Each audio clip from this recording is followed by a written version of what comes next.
তো প্রতিটি ওটের দাম প্রচুর, million million dollar, million million. তো সাইদ জিপ জিপ ওকে।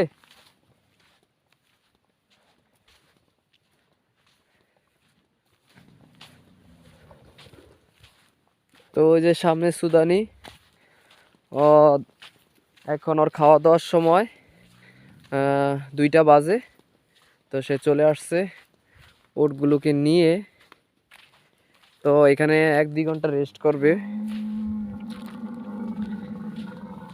রেস্ট করার পর ও খাওয়া দাওয়া করে, সুদানি খাওয়া দাওয়া করার পর সে আবার উটগুলোকে নিয়ে যাবে মরুভূমিতে ঘাস খাওয়ার জন্য। তো দেখেন এটার পা বাঁধা, কারণ এর পা বাঁধার কারণ হচ্ছে এ হচ্ছে লিডার, মানে একদম প্রতিটা উটের দলে একজন লিডার থাকে। ও হচ্ছে লিডার, ও যেদিকে যাইবে আর পিছন পিছন উটগুলো সেদিকে যাবে।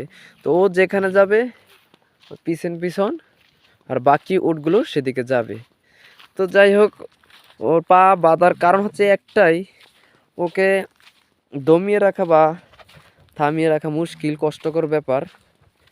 ও যদি একবার ছুটে দৌড় মারে, ওর পিছন সবগুলো দৌড় মারবে, তখন তাদেরকে থামিয়ে রাখা খুবই কষ্টকর।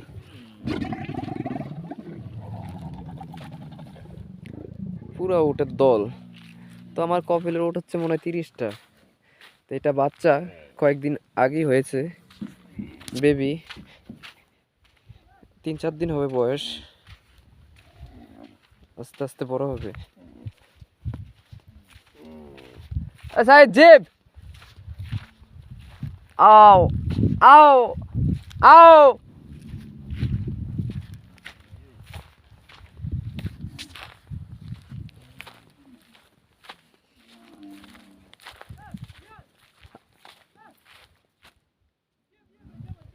জামাল জিব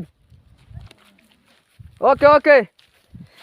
তো সুদানি আমাকে বলতেছে জিয়া জিয়া জামাল জিব, মানে জামাল নিয়ে যেতাম ওদেরকে ওই সাইডে, তাড়াইতে হইবে।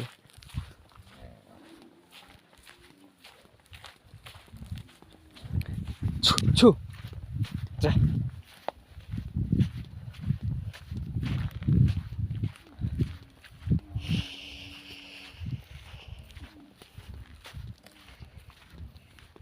আসলে এই যে সুদানিরা কাজ করে মরুভূমিতে, ওদের কাজগুলো খুবই কষ্টকর, কারণ এই এমন রৌদ্রের ভিতরে গিয়ে, অনেক দূরে দূরে গিয়ে এরকম ঘাস, তো শীতকাল এখন একটু কষ্ট কম, রোদের তাপমাত্রা তেমনটা নাই, গরমকালে ওদের জন্য প্রচুর কষ্ট। যাই হোক, ওদের একটা করতে করতে অভ্যাস হয়ে গেছে, এগুলো আমাদের দ্বারা সম্ভব না। তো আমার কাজে তেমন একটা প্রেশার নাই, শুধু ওর রান্না বান্নাটা করা, আর হচ্ছে আমার এই যে সামনে দেখতে পাচ্ছেন গাড়িটা, এই গাড়িটা চালিয়ে যখন পানি শেষ হয়ে যাবে, 15 দিন 1 মাসে গাড়ির পানিগুলো শেষ হয়ে যায়, তখন পানিটা নিয়ে আসা, এতটুকুই, আর অন্য কোনো কাজ নেই। তারপরও আলহামদুলিল্লাহ আমি ছায়ার ভিতরে থাকতে পারি, গাড়ির ভিতরে থাকা যায়, কিন্তু এই সুদানি ওদের অনেক কষ্ট, প্রচুর কষ্ট।